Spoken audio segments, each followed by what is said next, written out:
Hello friends, welcome back to my channel. So আশা করি তোমরা সবাই বুঝেই গেছো আগের ভিডিওগুলো দেখে যে আমরা একটা পুরী ট্যুর করতে চলেছি, সেটা কালকে। মানে একদিন দুদিন আগে পরে কোনো আপডেট আমার কাছে থাকে না। আমি একদম ছটপট যাবো, ছটপট চলে আসবো, এরকম ব্যাপার। ফার্স্ট ফার্স্ট আমার সবাইতেই চাই। সো কালকে পুরী যাবো। আজকে এখনও কোনো কিছু গোছানো হয়নি আমার। সত্যি কথা বলতে বাড়ির সবার গোছানো হয়ে গেছে, শুধু আমার ছাড়া। আর আমারই কিন্তু সবথেকে বেশি গোছানো রয়েছে, কারণ গিনি সঙ্গে যাবে। মানে ওর জামা কাপড়, ওর মেডিসিন এটসেট্রা সমস্ত কিছুতে আই থিঙ্ক ওর জিনিসেই ব্যাগ ভর্তি হয়ে যাবে। মজার কথা শুনবে, আমি কেন বলতো ওপরের দিকে ফোনটাকে ধরে রেখেছি, বিকজ আমি দেখছি যে আমার ব্যাগটা কোথায় রয়েছে। দাঁড়াও দেখাচ্ছি। এই দেখো, আমার ব্যাগটা রয়েছে একদম কর্নারে। প্রথমে তো আমি দেখেই চলে এসেছিলাম, তারপর আমার বড় ননদের ছেলে আসলো। ও বললো চলো মামি আমি পেরে দিচ্ছি বলে ও আসলো। আসার পর ওখান থেকে নামিয়ে দিল ব্যাগটাকে।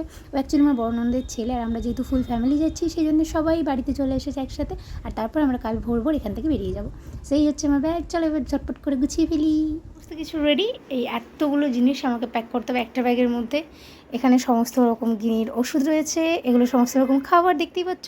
এগুলো শুধু সাজের জিনিস আমার গিনির দুজনের, মানে স্নান করার জিনিসও কিছু কিছু রয়েছে। তারপর ওগুলো রয়েছে বেডশিট এটসেট্রা। ওখানে তোমার গিনির টাওয়াল রয়েছে, প্যাম্পার্স, টিস্যু, ওখানে গিনির সমস্ত রকম খাবারের মশলাপত্র, খাবারের আগারোর মেশিন, গিনির জামা কাপড়, আমার জামা কাপড়। ব্যাস এই হচ্ছে এতগুলো জিনিস আমাকে এইটুকু ব্যাগের মধ্যে নিতে হবে। তার মধ্যে এই ব্যাগটা রয়েছে, আর ভরের অবস্থা দেখে কাজ নেই, একদম এলোমেলো। সো এত কিছু আমাকে এখন প্যাক করতে হবে।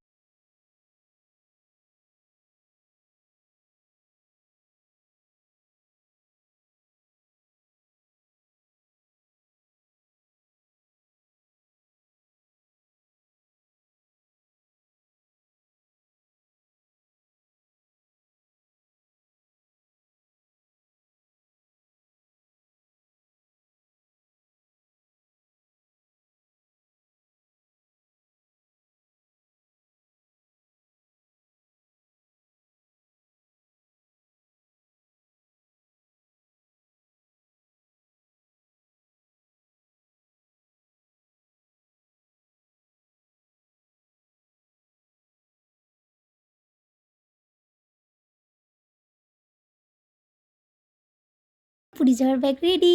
আর এইটুকু ব্যাগের মধ্যে আমি লিটারেলি পুরো সংসার ভরে নিয়েছি। বাকি যেগুলো রয়েছে এগুলো ছোটো ব্যাগটার মধ্যে পড়বো। আর ঘড়ির দিকে তাকিয়ে তো টায়ার্ড লাগছে, প্রায় 11:45 বাজে। আর আমার বিছানা পুরো এলো থেলো, কিচ্ছু গোছানো হয়নি। তারপর ভাবলাম চলো আগে বিছানাটা রেডি করি, কারণ গিনি ওর বাবাদের জন্য ঘুমোতে যাবে, আর আমার ব্যাগ রেডি, আমি একটু ঘুমোতে যাবো। চলো, এখন বাজে প্রায় 1:45। 1:45-র সময় আমার প্যাকিং ডান। আমি এখন বক বক করছি, চাইছি যতটা স্লো কথা বলা যায়, কারণ লোকে ভাববে আমি না ভূতে কথা বলছি, রাত্রি 1টার সময় কে কথা বলে। সো চলো বাই বাই, দেখা হচ্ছে নতুন ভিডিওয়। খুব টায়ার্ড, গুড নাইট।